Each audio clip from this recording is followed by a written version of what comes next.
আল্লাহ তাআলা বলে, বান্দারে আমি তোকে বালা মুসিবত দিব, আমি তোকে রিজিক দিব না, আমি তোকে খানার ব্যবস্থা করে দিব না, কিন্তু আমার প্রতি যদি তুই অসন্তুষ্ট হস, তার পরবর্তীতে এই অসন্তুষ্ট হওয়ার কারণে আল্লাহ তাআলা বলেন আমি তোকে আযাবের ফেরেশতা দিয়ে গ্রেফতার করব। কারণ আল্লাহ তাআলার যদি কোনো বান্দাকে গরিব বানায়, কোনো বান্দাকে ধনীও বানায়, সেটা কার ইচ্ছা বলেন? আল্লাহ তাআলার ইচ্ছা, আমার মালিকের ইচ্ছা। আমার মালিক যদি চান কোনো বান্দাকে ধনী বানাবেন, আমার মালিক যদি চান কোনো বান্দাকে গরিব বানাবেন, আমার মালিক যদি চান কোনো বান্দাকে পঙ্গু বানাবেন, আমার মালিক যদি চান কোনো বান্দাকে ঈমানের হালতে মৃত্যু দিবেন, আমার আল্লাহ যদি চান তাহলে কোনো বান্দাকে বেঈমান বানিয়েও মৃত্যু দিতে পারেন। কিন্তু আল্লাহ তাআলার কাছে আমরা সবসময় এই দোয়া করব, আমরা ঈমানদার, আমাদের দিলে হাত রেখে বলতে পারি আমাদের দিলের মধ্যে ঈমানের তাকাজা আছে, আমাদের দিলের মধ্যে যাররা পরিমাণও ঈমান আছে।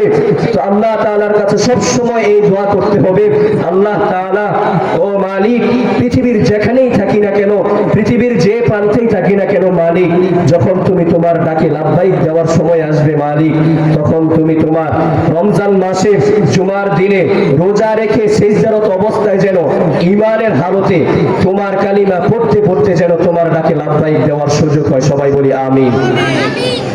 मेरे भाई और दोस्तों, बुजुर्गों, मुहतरम हाजिरीन, अल्लाह ताआला कुरआनुल करीमेर मध्य बोलेन अल्लाजी खलाकल मौता वल हायाता लियबलुवकुम अय्युकुम अहसानु अमला वा हुवल আজিজুল গফুর।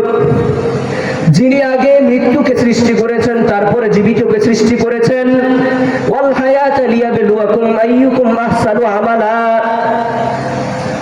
ইমানদারের মধ্য থেকে সর্বোত্তম কার আমল সুন্দর, কোন বান্দার আমল সুন্দর, কোন আমল বান্দার সুন্দর, কোন আমল বান্দার অসুন্দর হয়েছে, আল্লাহ তাআলা এটা নির্ণয় করার জন্য সর্বপ্রথম আগে মৃত্যুকে সৃষ্টি করেছেন, তারপরে জীবিতকে সৃষ্টি করেছেন।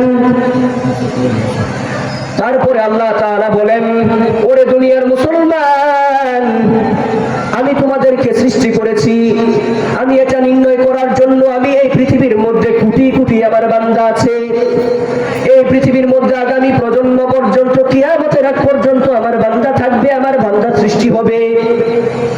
এর মধ্য থেকে আমি দেখব কার আমল সর্বোত্তম সুন্দর, কার আমল সর্বোত্তম সুন্দর। ওরে দুনিয়ার মুসলমান, আজকে ধনী বলে তুমি ভালো ব্যবহার করো না। আজকে আমার রব তোমার কোটি কোটি টাকার মালিক বানাইছে, কিন্তু তোমার মন্দারে মালিক বানাই নাই।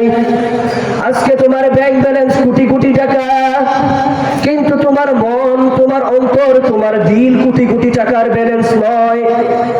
আজকে তোমার কোটি কোটি টাকা সত্ত্বেও তুমি তোমার রবকে ভুলে গিয়েছো। তুমি তো জানো না ওরে দুনিয়ার মুসলমান, আজকে তুমি কোটি কোটি টাকার মালিক হওয়ার পিছনে আমার রবের সাহায্য আছে। জোরে বলেন ঠিক কিনা? আমার রব